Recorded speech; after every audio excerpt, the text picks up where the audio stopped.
Burada ana, oğul, baba, kız, Evet. ana, kız bir sürü hayata dair mesele var. Boşanan bir erkek. Evet. Sizin için böyle bir filmin içinde olmak nasıl bir tecrübeydi? Benim için de kafa açıcıydı yani böyle hani gerçeğin önemi üzerine düşündüren falan. 6 film çıkar bunun içinden dedi Timuçin Bey. Onları Timuçin'e bırakıyorum. O 6 filmi bir zahmet o çekecek diye ümit ediyorum. Benden bu kadar çünkü. Gerçek kimin umurumuzda mı? Benim için bu filmin adı gerçekti zaten. Gerçek aynı zamanda çok basit bir şey yani. Gerçek. Ya ben o... Wow! Aforizma da çıktı. Yatalım şunu ya. Ama bıktık sizin travmalarınızdan.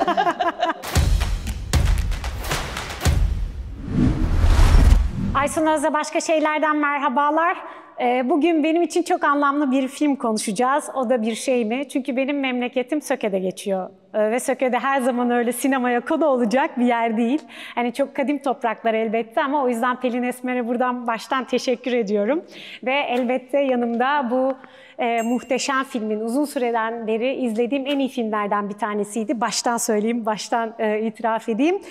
Sevgili Pelin Esmer, Timuçin Esen, Merve Asya Özgür ve İpek Bilgin hocam bizimle birlikte.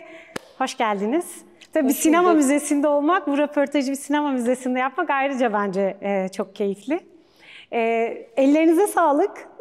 Dediğim gibi böyle yani böyle sinema tadında film izlemek her zaman çok mümkün olmuyor. Çok da emek var içinde belli. Ayrıca benim memleketim var, o da ayrıca çok güzel. Çok teşekkür ederiz. Ama Pelin Hanım'la hemen başlamak istiyorum. Tabii benim ilk sorum bir Sökeli olarak. Söke'yi konu etmek. Neticede orada Söke herhangi bir ilçe de olabilirdi ama Söke'yi seçmişsiniz. Bize çok da güzel, Söke'nin en anlamlı binalarından bir tanesi. Efes Sineması, Söke tarihinde önemli bir aslında bence kamusal alan diye düşünüyorum. Buradan başlayalım isterseniz. Niye Söke, niye Efes Sineması? Tam da bu sebeple yani Söke aslında Efes sinemasını tesadüfen keşfettiğim an Aliye karakterini Sökeli yapmaya karar verdim diyeyim. Çünkü başka şehirler de vardı aklımda. Evet. Önce Antakya düşündüm, Antep düşündüm bir ara.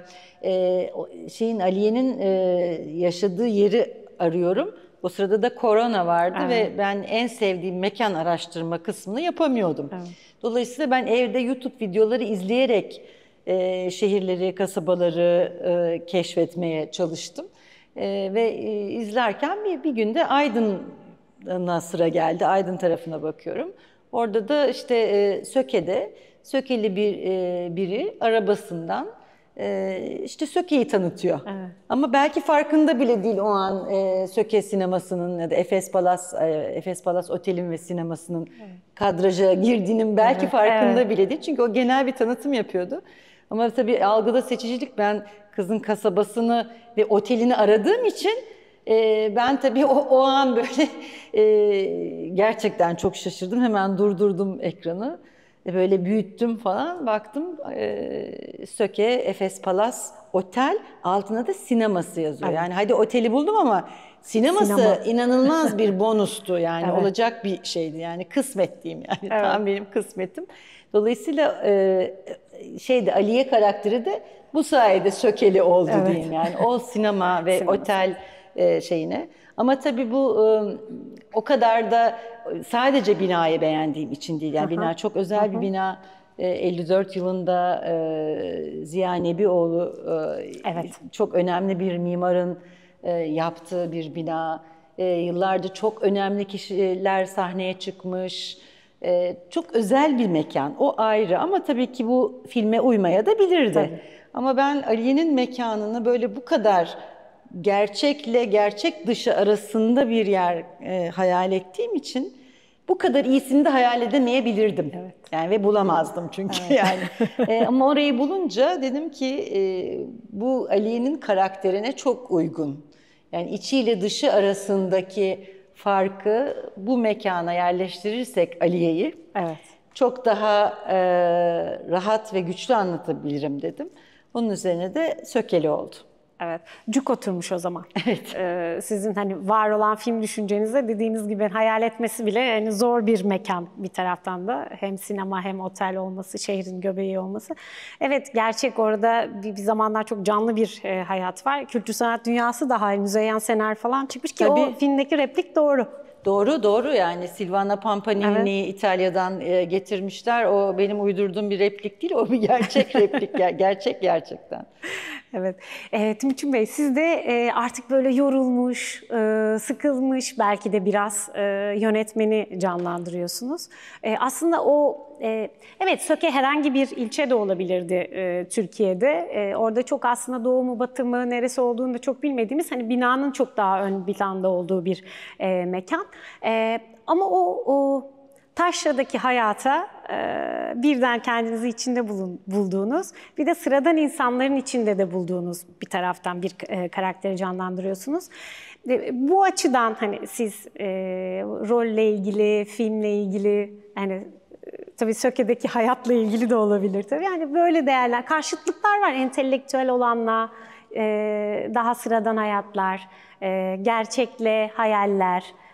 Böyle film aslında çok şeyi barındırıyor. Çok zengin bir film. Siz de bir yönetmeni canlandırıyorsunuz. Neler söylersiniz?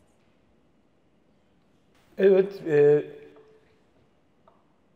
şimdi o söylediğiniz şeyden yola çıkarsak, işte entelektüel birisi, sıradan hayat, aslında tabii yönetmeni kendisi de gayet sıradan bir insan. Sadece mesleği yönetmen, Evet. sanatçı. Dolayısıyla o sanatçının bir şeyler yaratma sürecindeki gerçek hayatla yaratmaya çalıştığı şeyin iç içe geçmesi, gerçek hayatında yaşadığı tecrübelerin sanatına yansıması gibi çok içsel bir sanatçının sanatını icra ederken, yaparken yaşadığı süreçleri anlatıyor. Bu biraz benim açımdan ilgi çekiciydi. Onun dışında tabii bu salt bir yönetmenin film yapma filmi değil. Evet. Yönetmenin kendi karakter olarak kendi hayatındaki annesiyle olan ilişkisi, boşanmak üzere, onun sonrasında bu festivale gidecek, onunla alakalı diğer kadın karakterden gelen mesajlarla kendini bambaşka bir şeyin içerisinde bulunması, hepsi aslında o gelen mesajların ve o genç kadın karakterin onu oraya doğru çekmesi de kendi hayatında yaşadıklarını bir yansıması aslında. Onu da bence çok güzel senaryoya dökmüş Pelin. Bu tip bir hikaye aslında bazen seyirci için çok uzak ve zor kaçabilir ama bu öyle değil, kesinlikle öyle değil. Çok katmanlı, çok karakterli, çok hikayeyi barındıran, işte 4-5 tane film var içinde dedim. Evet. Hatta 6'ya çıkardım biraz önce. Sayınca. İşte bu karakterlerin her biri bence her türlü seyircinin kendinden bir şey bulabileceği karakterler. Sadece Söke'de de geçmiyor. İşte dolayısıyla yönetmen ve annesi İstanbul'da. Evet. Yani İstanbul'dan Söke'ye gidip Söke'deki festivalde işte başına gelen diğer karakterle olan iletişim, etkileşim vesaire. Evet. Filmde kadın karakterler daha önde gibi görünüyor. Aslında şunu söylemek istemiyorum. Bir kadın yönetmen filmi demek istemiyorum. Çünkü bu sefer o da niye kadın yönetmen ya da erkek yönetmen olsun tarafından baktığım için öyle. Fakat çok tabii naif ve zarif bir şekilde anlatılıyor orada tüm hikayeler. Şimdi anne-oğul ilişkisi var. Baba-kız ilişkisi var, baba-anne ilişkisi var. Aslında babalar var ama babalar yok. Yani babalar hep farklı bir yerde. Bunun da bir tercih olduğunu düşünüyorum bir taraftan. Bu erkek meselesine bir bakış olur. Kadın meselesi de demek istemiyorum. Erkek meselesine de bir bakışınız olabilir ama sizin orada karakteriniz açısından da aslında siz babanızla da bir taraftan, yani oynadığınız karakter babasıyla da bir hesaplaşma içinde. Anneyle çok iyi bir ilişki var bir taraftan. Ya oradan baktığınızda da babayla ilişkiye baktığınızda da bir yönetmenin babayla olan ilişkisine baktığınızda da ne söylersiniz? Ya da ben mi çok anlamlandırdım onu bilemedim tabii şimdi. Yo işte yani filmin güzel Evet. tarafı Bu belki de. evet bu aslında başarısı. Baba, oğul, ana, baba, kız, baba, kız, Evet.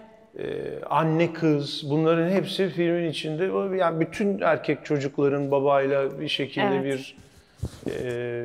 bir şeyleri olur yani. Bir gerilimleri, bir Pozitif, hesaplaşmaları. negatif, yer yer bir hesaplaşma vesaire olur. Anneyle keza öyle. Ben anne-oğul ilişkisini de çok keyif alarak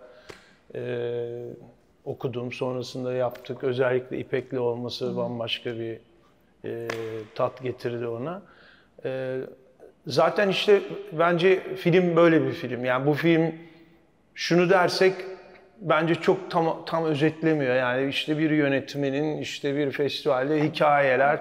Pelin bazen öyle anlatıyor ama ben hep içimden diyor ki ya o kadar hani hikaye anlatımı, hikaye bir şey değil. Burada ana, oğul, baba, kız, ana, kız, bir sürü hayata dair mesele var.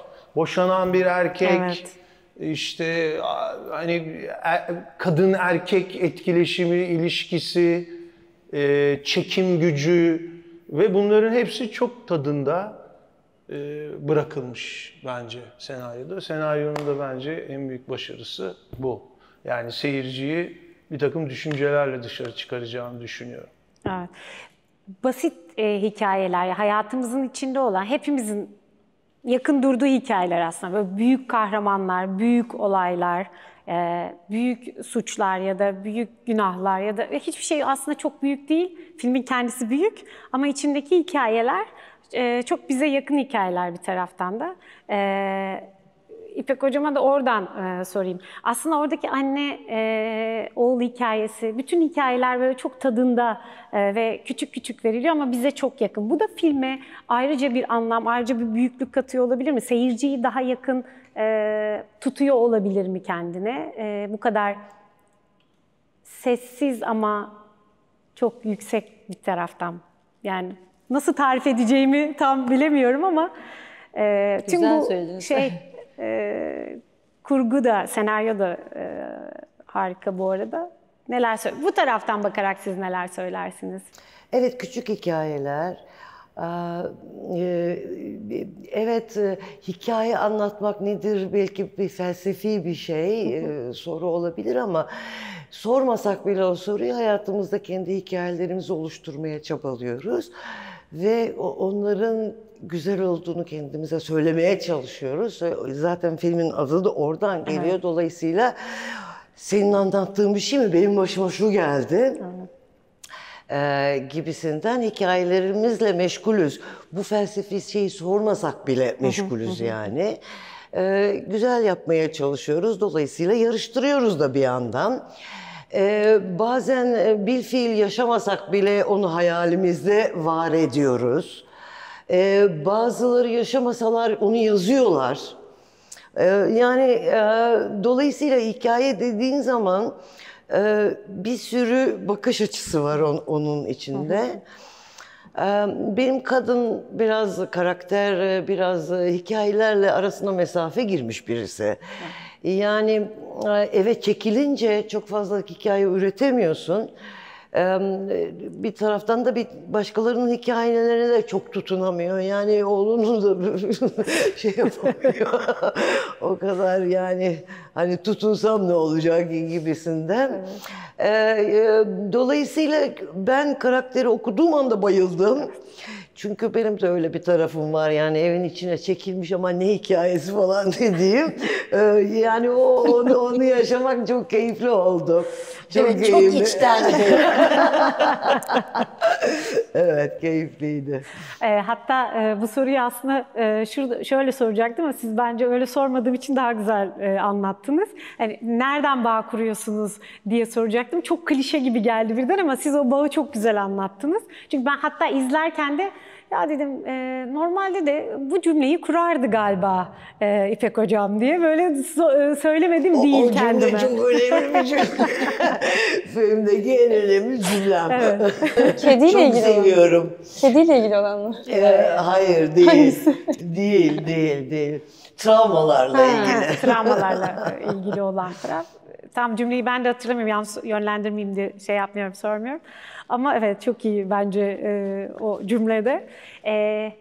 Tabii Bir de orada hikayenin baş kahramanı var. Bu arada sizi hani filmde tanıdığım için hani çok mutlu oldum bir taraf. Çok iyi bir performans.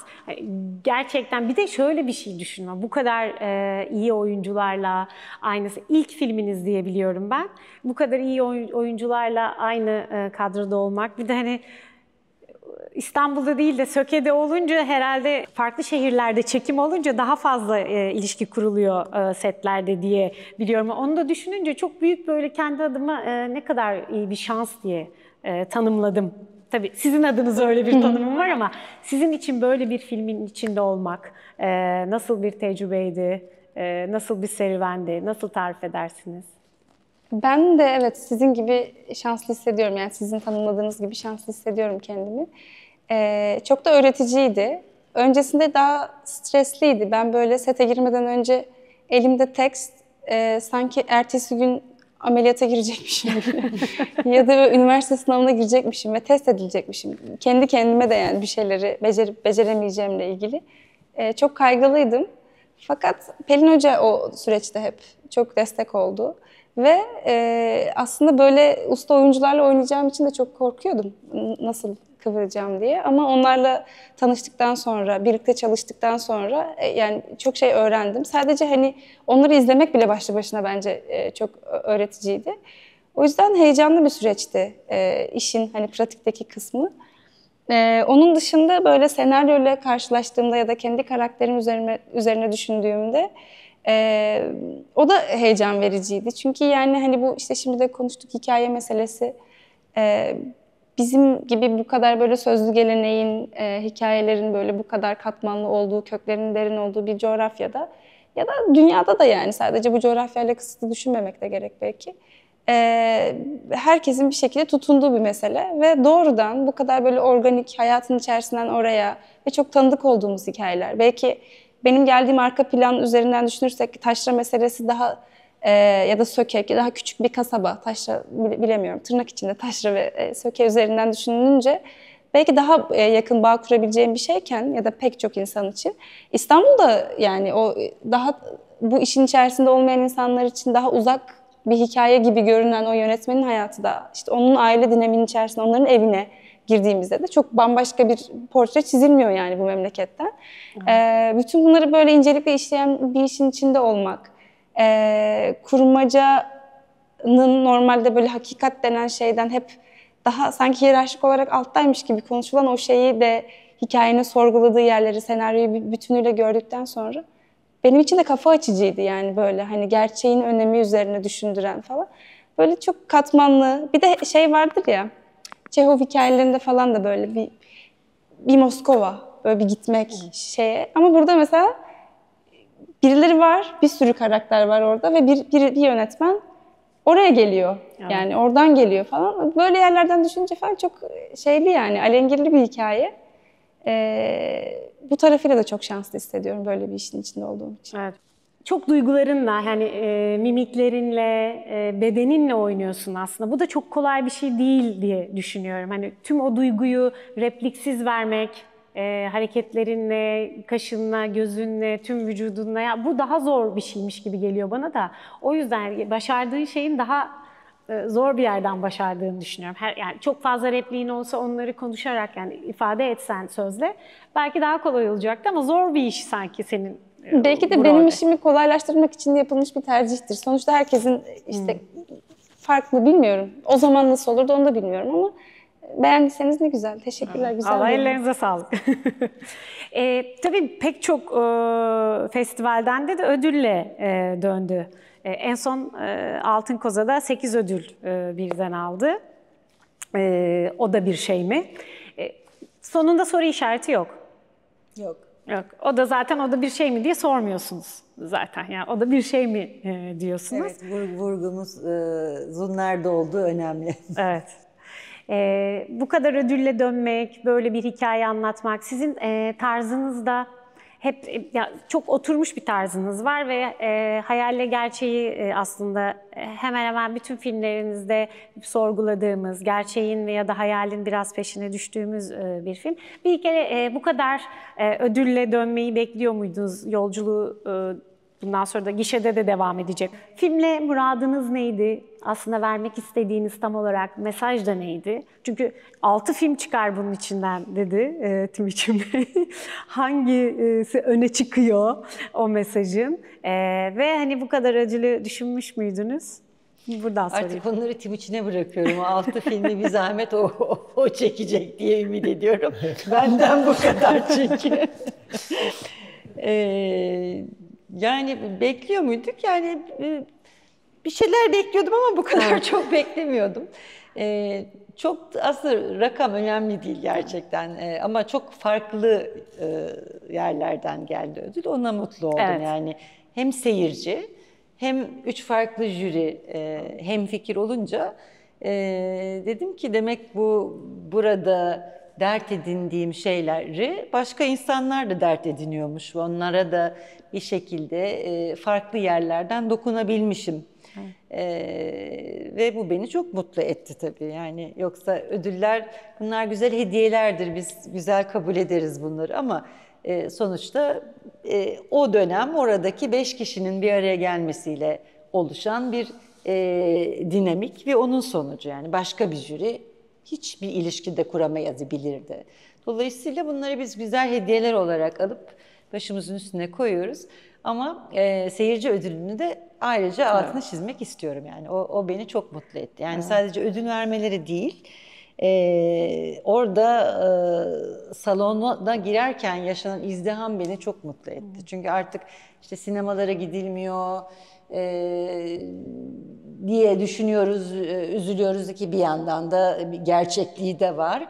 Ama yani tabii bu her gün olan bir şey değil mi? Ben bunu gişede de görmek istiyorum tabii. Belki buna ihtiyaç da duyuyoruz diye düşünmekte istiyorum yani. Belki ufak ufak biraz geri dönüş olması gerektiğini düşünüyorum sinemaya. Çünkü başka bir deneyim o. Evet. Yani siz tanımadığınız insanlarla bir arada bir şeyi izlemek başka bir duygu diye düşünüyorum. Ayrı yani işin estetik kısmı ayrı ki muhakkak. Bence bu film büyük ekranda kesinlikle çok izlenesi bir film. Evet, yani kesinlikle. Çok görüntü yönetimi özellikle çok özenli, sanat yönetimi öyle. O yüzden mutlu oldum diyeyim. Evet. Görüntü ve sanat yönetimi de çok iyi. Bu arada her şey filmde çok dedim ya çok sinemada sizin de dediğiniz gibi büyük ekranda kesinlikle izleyin. O zaman hakkını çok daha verdiğimiz bir film diye düşünüyorum. Ama şeyi de merak ediyorum mesela oyuncular açısından da.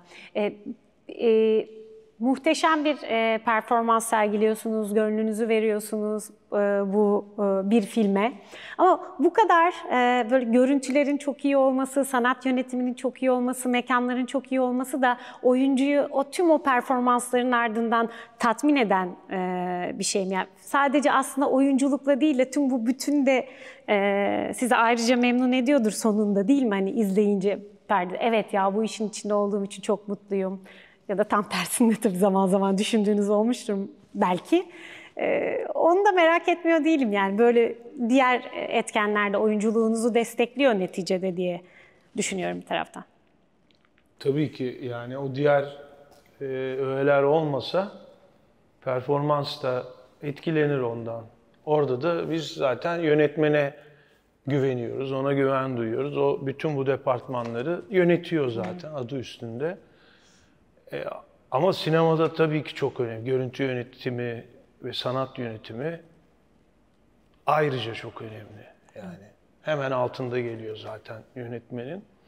Ve bir görüntü yönetmeni bir performansı bir yerden alıp bir yere taşır. Çok rahat taşır veyahut da bir yerden alıp bir yere doğru da gömebilir. Yani ikisi de mümkün.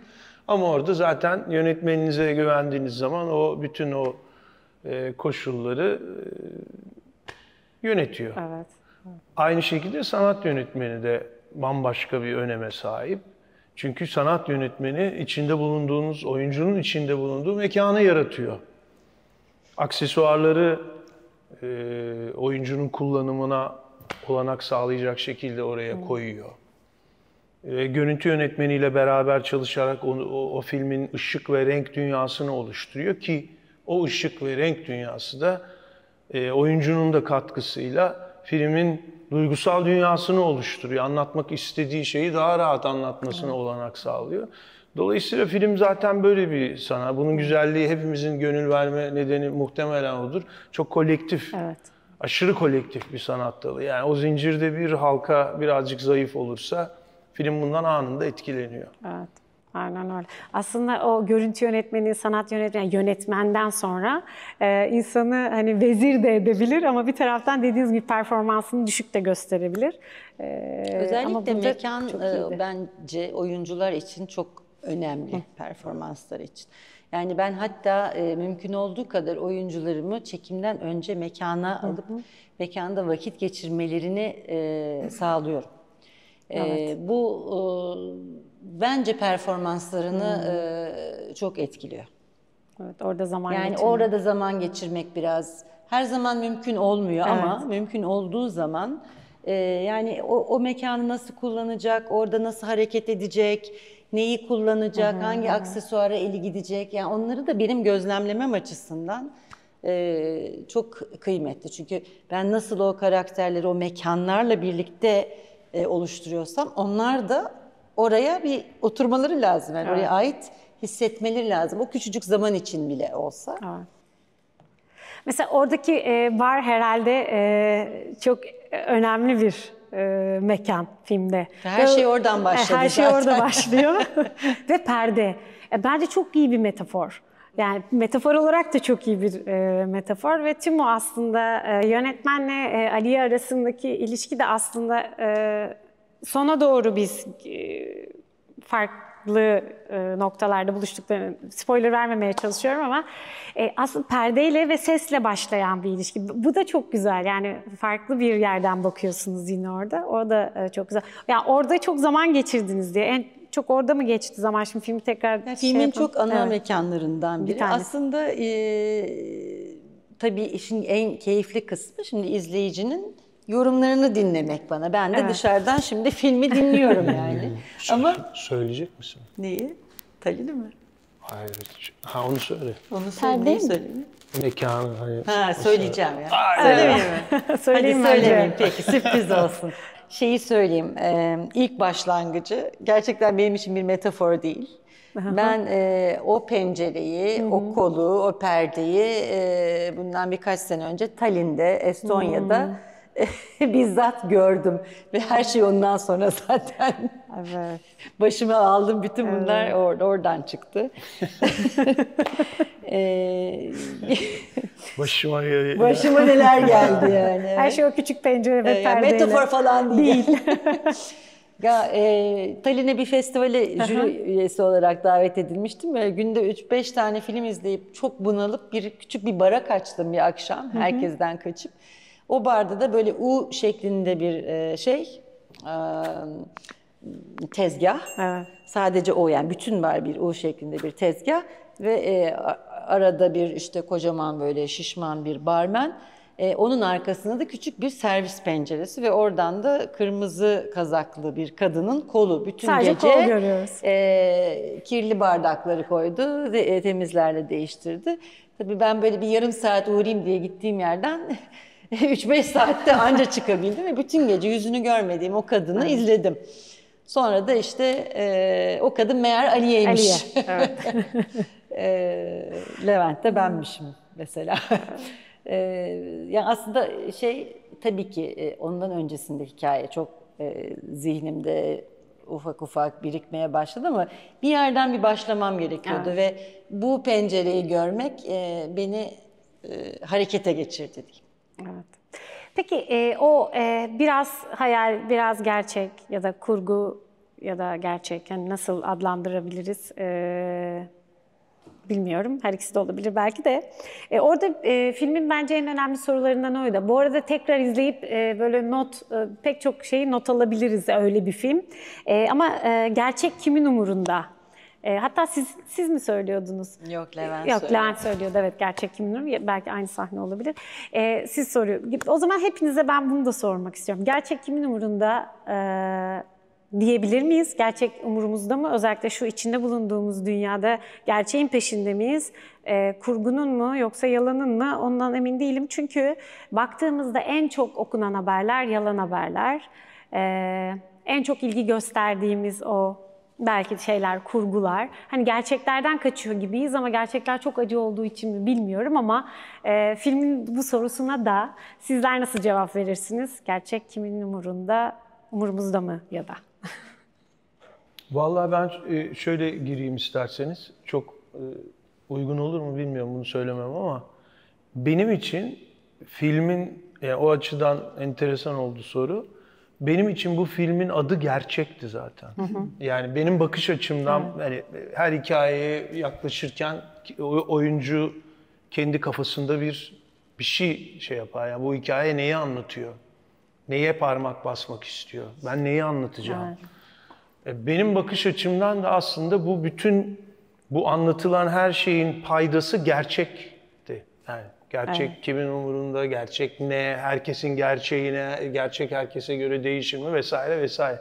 Yani gerçek dediğimiz kavram. O yüzden benim aklımda zaten bu filmin adı demeyeyim de işte yani teması, bu filmi tarif edecek şey gerçekti. Dolayısıyla bence çok doğru bir yaklaşım. Yani bunun size geçiyor olması da ayrıca beni mutlu etti. Demek ki geçmiş. Evet, çok net yani geçiyor. Aslında film birazcık onunla alakalı. Herkesin bakış açısından, herkesin kendi gerçeği. Evet. Herkesin kendi gerçeğinin karşısındaki insan üzerinde bıraktığı etki ve onların kavradığı gerçek. Acaba aynı gerçek mi? Evet. Ve kendini yaratmak istediği gerçek var bir de. Mesela. Yani bir sürü şeyi var. Bu gerçeğin açılımı var ama gerçek aynı zamanda çok basit bir şey yani. Gerçek gerçektir. Ya ben o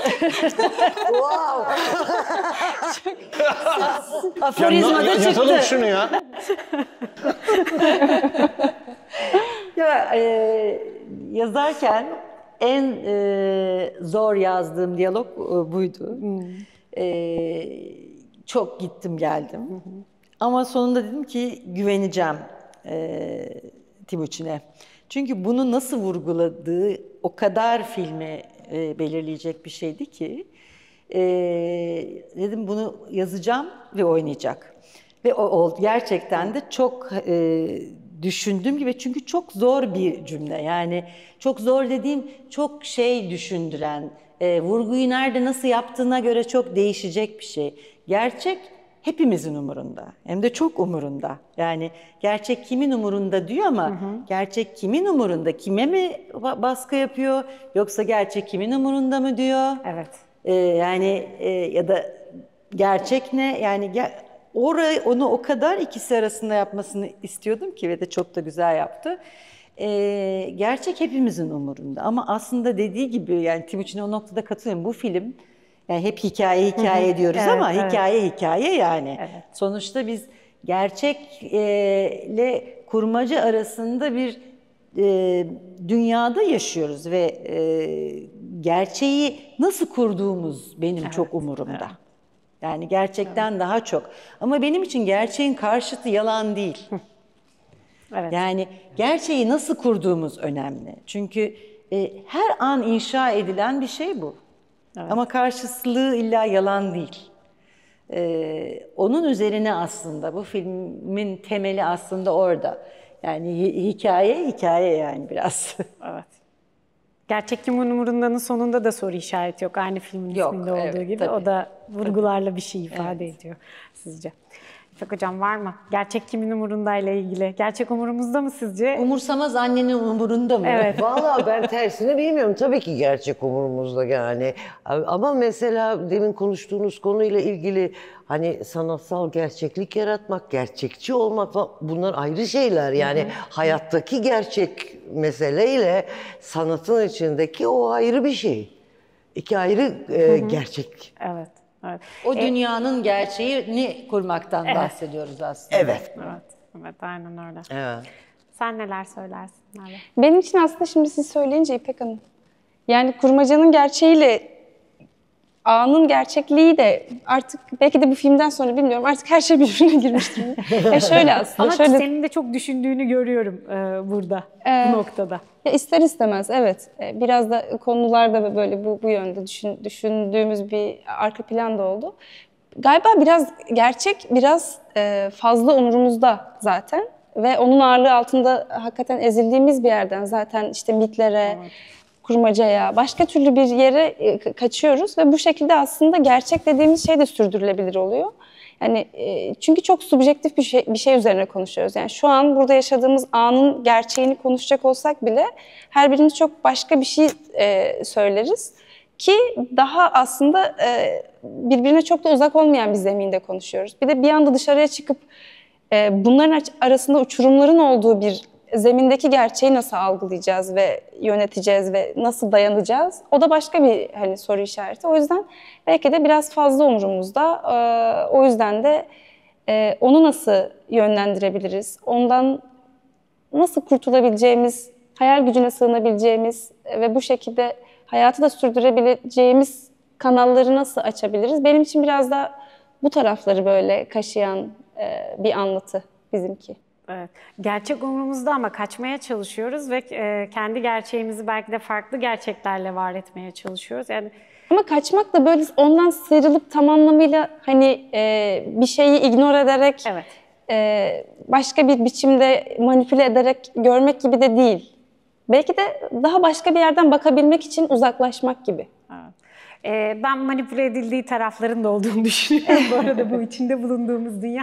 Büyük bir şuur krizi yaşarken bence o gerçekle olan ilişkimizi de farklı noktalarda farklı şekilde kuruyoruz. Yani çok haklısın. Yani bence hani benim kendi fikrim öyle ama farklı manipüle ettiğimiz durumlar da var. Onlarla bence yüzleşmek de o kadar kolay değil. Bir de tabii çok böyle filmin önemli noktalarından bir tanesi de tabii Söke'den ve o Ege'den bahsedince Millet var. Hani onu da eklemişsiniz. Orada da aslında başka yerlerin kapısı açılıyor bize. Filmi başka noktalara taşıyabilir. Herkesin kendi orada hayal gücüne göre de taşıyor. Ben Millet'te çocukluğumdan beri en çok gittiğim antik şehirlerden bir tanesidir. O yüzden benim için de özel bir tarafı vardı. Filmin bu tarafı da çok özeldi. O özellikle Millet'i koymanız, oradaki o sahneler, kapılar, geçişler vesaire çok önemli. Orada da bir şey yaratmaya çalışıyorsunuz. Tabii şimdi ben Söke'ye karar vermeden önce işte Antakya'dayken oradaki bir antik karakter, işte Antep'teyken Zeugma, evet. Söke'ye geldiğimde ama burada ne var acaba diye böyle bir şey oldum. Bir şey bulabilecek miyiz acaba ve yani işte bu da kısmet. Millet'te Aspasya var dediler. Evet. Millet'te Aspasya ve yani onun da hikayesini okuyunca hadi dedim buyur Aliye'nin büyük annesi. Çünkü onun da geçmişi öyle mi, kimi öyle anlatıyor, evet, kimi böyle anlatıyor. Farklı farklı yorumlar ve şu an Millet'e gitsiniz Aspasya'nın adı yok, öyle biri yok. Ama bir takım bilimsel şeyleri okuduğum zaman Aspasya Millet'te doğmuş çok önemli bir karakter. Evet. Daha sonra Atina'ya geçmiş falan. Geçmiş, evet. Dolayısıyla yani işte inanınca oluyor galiba. Yani hakikaten kızın yaşadığı yere yakın bir antik şehir ve orada yaşamış böyle bir karakter arayışım vardı. Kısmetime de Aspasya çıktı. Barımızın da adı ve de ilham kaynağımız oldu. Evet. Aslında hikayede her şey birbirini tamamlıyor, birbirine bağlanıyor ve çok da güzel yerlere götürüyor bizi ve pek çok soru sorduruyor. 6 film olabilir içerisinde ama çok soru sorduğumuz ve bunları daha benim o kadar çok şeyi sorarım ki yani kendi kafamda çünkü çok yerlere götürüyor hepimizi.